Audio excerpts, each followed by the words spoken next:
Like what I said, I've been fighting all my life. Somebody now said, okay, Mr. Dangote, I heard that, some people came to your hotel to ask of your name, and you don't know who they are. I say, yes, they did.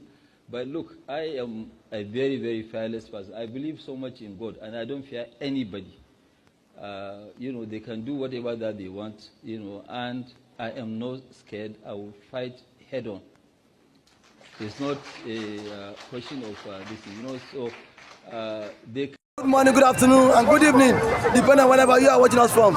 It's another edition of Politics on the Street. You can subscribe to our YouTube channel, like our videos, share, comment for more political discourse. Now, Dangote has come out to say, my friend told me not to invest in Nigeria, that his friends are making jest of him, his friends are making mockery of him because he decided to invest in Nigeria. And now he has said he is likely to sell off his refinery. He said the Cabal'S don't want his refinery to work. Who are the Cabal'S? What is really happening in Nigeria? Why is the government giving out lacuna? We have 3 refineries, none is working, and a man is trying to build one, and yet the Cabal'S have made sure that nothing good will work in Nigeria, sir. I always celebrate Fela and Kuti of the legendary Afrobeat, for giving us an insight of what Nigeria is, what Nigeria will be, and what Nigeria will become. That is Fela and Kuti. The picture of Dangote crisis, and when it came to that triangle, and when you open it very well, you begin to see, elements of foresight of the legend, and the African legend, Fela and Kuti, who the whole world see, and of course the Nigerian government see him as, a social critic. But to an extent, Fela was actually prophetical. It was actually prophetical. Yes, if you look at what he said was, I'm not going to be part of this element called Nigeria, because the foundations, was suspicious. That's the first thing.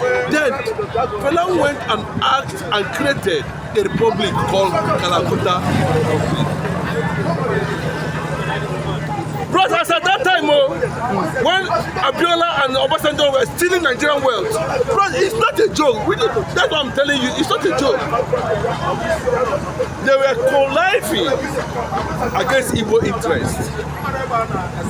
Today, Obasanjo came out and said, I am going to make billionaires in Nigeria. Go and look at 1999, when Obasanjo came into power. What he said.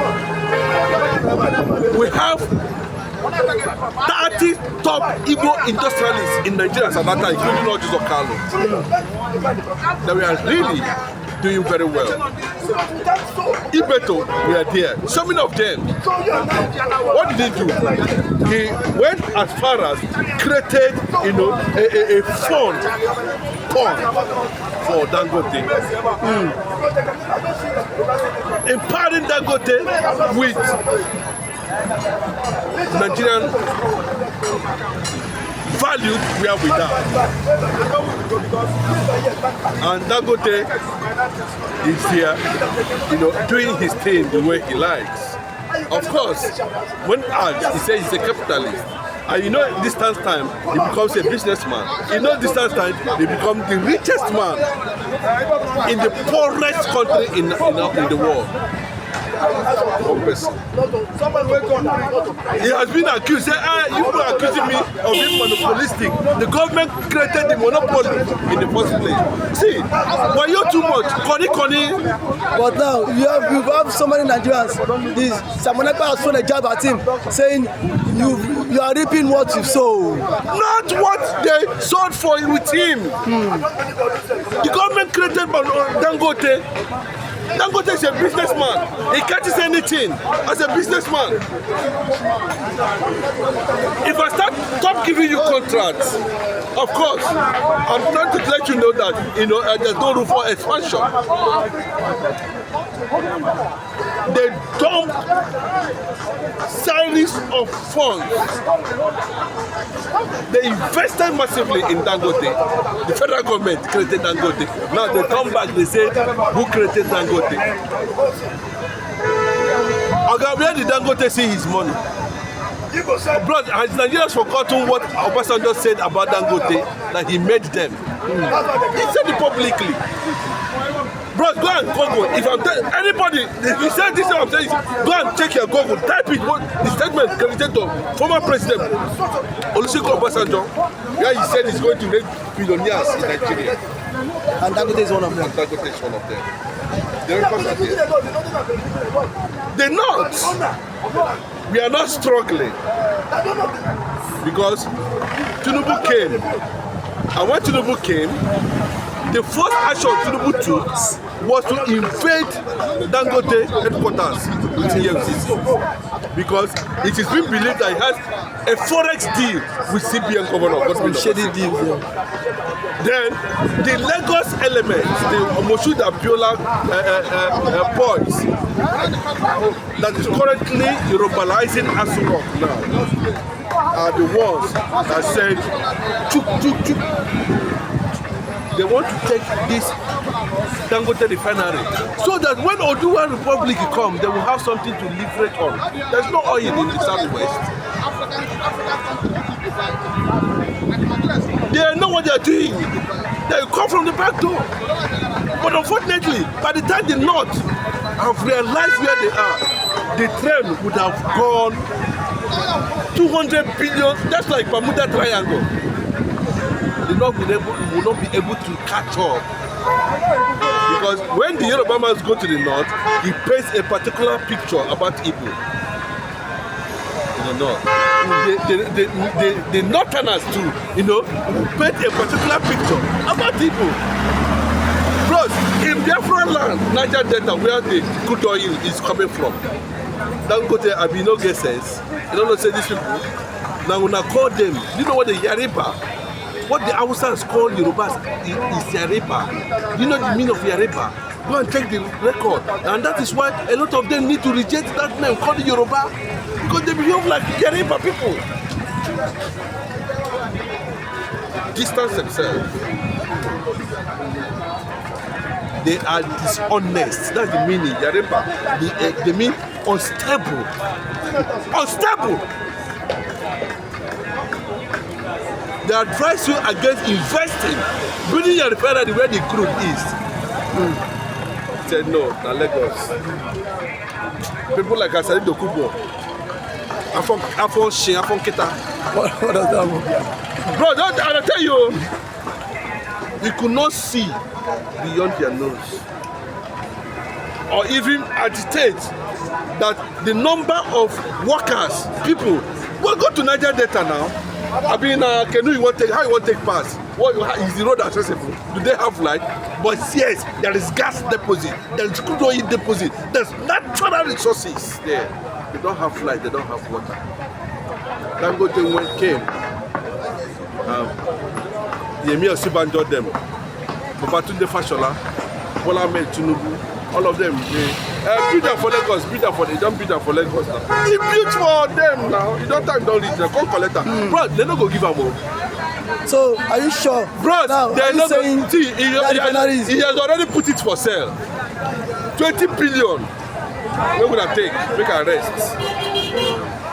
How can you have crude oil in Nigeria and you importing crude oil from America? But NNPC said they have signed long partners with their partners in the diaspora. Okay, let me tell you, they were there when they were commissioning it. You know, see vice president there. You know, see all the senators, all the legislators. Why didn't they discover that what Dangote is going to produce at the end of the day is low standard? They are giving excuse. It's not coming from them. It's coming from people who have interest. And he has made it very clearly. He has become very clear. Also, they said he will fight with everything with his power. Let the Northerners come out now. If the Northerners feel that it is a threat, let them come out now. Because Dangote has always enjoyed patronage from every government that come to Nigeria. Ibeto, what's happening to Ibeto there? Ibeto first moved to the United States of America. He seek for financial assistance from the world. But listen, they granted him. Now he's building the largest dock in One, which is going to be the largest seaport in the whole of Africa, and if not in the world, currently in Africa. No federal government money, no federal government patronage, no state thing, nothing. These are extreme core, shrewd businessmen. The North now is saying that they did not vote for competence, they voted for religion. That they are regretting maybe the actions. They would have taken that right. If a Northerner can say that, then where do you keep somebody like Asari Dokubo in the struggle, either to survive Nigeria or to make Nigeria a modern nation? These are the things we need to say. Now they are singling everything about Obi, everything about we most are very they're watching. So Dangote should also carry the cross, take it to the north, table it before the northerners, let them decide on what next to do. But as I'm talking to you, Tinubu, where they see so, he's ready to do one time, scatter everywhere. Remember, I'm telling you, there is a regionalism agenda somewhere. That one is, yeah. He's setting this pace. So, just to add one or two words before I leave the studio right now, I want to say... On the street of Lagos. Yes, I want to say... It's our studio. I want to say, keep a day, keep on watching, and keep on sharing until you get to Dangote, so that you, at this point in time, you'll be able to know what to do. Thank you so much for that wonderful submission, Mr. Chinedu.